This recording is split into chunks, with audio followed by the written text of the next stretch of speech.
Kalokohan sa School, Part 2. Pasokan na naman mga comrades! Ngayon naman ay ikikwento ko sa inyo yung mga kalokohan at nakakatawang karanasan ko sa school. Pero mga comrades at sa ating mga manonood, huwag niyong gagayahin yung mga ikikwento ko dito dahil mapapagalitan kayo. At hindi ko na to patatagalin pa at ikikwento ko na to sa inyo. Mga comrades, itong ikikwento ko sa inyo ngayon ay isa ito sa pinakamausok na experience ko sa school. Oras kasi ito ng lunch, kaya naman yung mga estudyante talaga namang naglabasan sila. At itong ikikwento ko sa inyo ay nangyari ito sa Tagona part sa school namin. Uy pre, ba't kaya ayaw sumama ni Ken sa atin? Nag-EML yun eh. Teka lang mga pre, nalalangap nyo ba yun?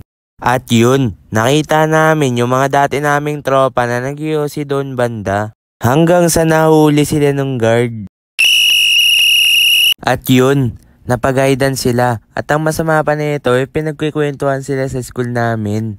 Yung ginawa nila na yun, ginaya lang nila yun sa amin ng mga tropa ko dahil nahuli rin kami na nagbe-vape. Paalala lang po, huwag niyo po to gagayahin kung ayaw nyo mapagalitan kayo. Nangyari ito oras ng lunch at kaya naman lumabas kami ng mga tropa ko at pumunta kami doon sa Tagona spot at doon kami nag-vape para hindi kami makita. Sa unang beses na ginawa namin to ay hindi kami nauli, kaya naman inulit pa namin to sa sumunod na araw. Hanggang sa nahuli kami ng guard. Hoy kayo, anong ginagawa nyo dyan? Paldo talaga? Nahuli tayo? At yun, lagpak kami sa guidance at nasermonan kami ng malala.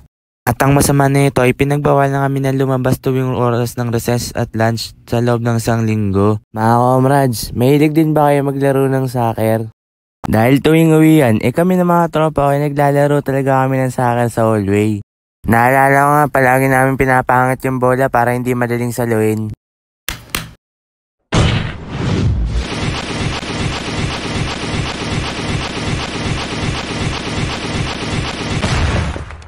Oh, na-goal ko yun. Para makagawa kami ng bola ay gumagamit kami ng papel. Nilalagyan namin to ng bato pampabigat at saka namin to nilalagyan ng tape. Pero one time, habang naglalaro kami sa hallway, ay may di ka nais-nais na nangyari. At yun, nakumpis yung bola namin.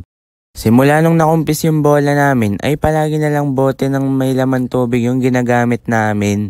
Tuwing uwian, palagi kami nagpapaiwan ng mga tropa ko sa loob ng classroom namin para maglaro ng soccer.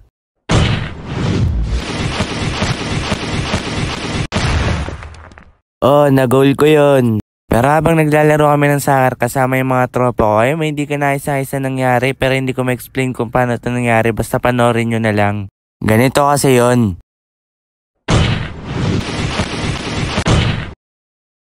Tara pre, uwi na tayo. Sige pre. At yun, sa pool yung ilaw. At yun pala, may nakakita pala sa amin bago kami umuwi at kasi nito ay lagpak kami sa guidance. Nasermonan pa kami ng malala at ang masama pa nito ay pinag-ambag kami para sa pampagawa ng ilaw. Salamat sa panonood nyo mga comrades. I-like nyo itong animation ko kung nagustuhan nyo. Mag-subscribe na kayo sa aking channel. I-follow nyo na rin ako sa aking Facebook page at i-follow nyo na rin ako sa TikTok. Abangan nyo palagi at panoorin kapag may bago akong upload. Stay safe mga comrades.